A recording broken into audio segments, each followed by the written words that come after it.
morning, everyone. It's Damien with Inferno Performance here in Southern Colorado.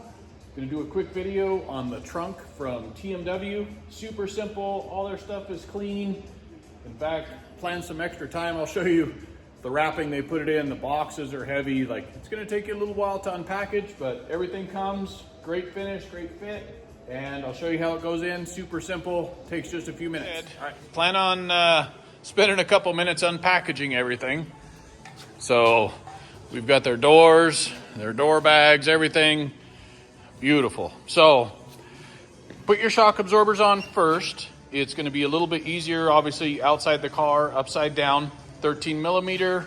Put your shock absorbers on. There you go. And then here's how your side brackets are going to go. So you're going to take out the T30s. These are 10 millimeter. And then you got a little side bracket here.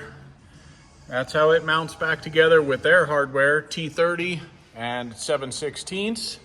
You'll see it's a little taller at the front, and the feet are going to kick to the inside, and it comes with spacers. The spacers are going to go underneath all four corners.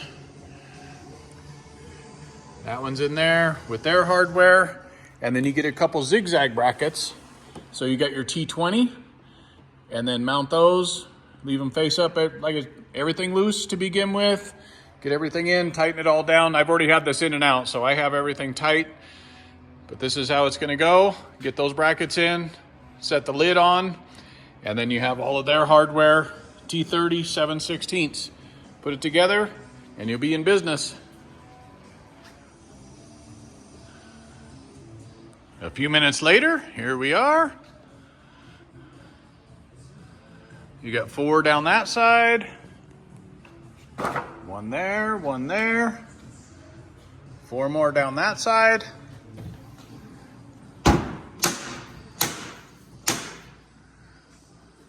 There you go. Thanks for watching.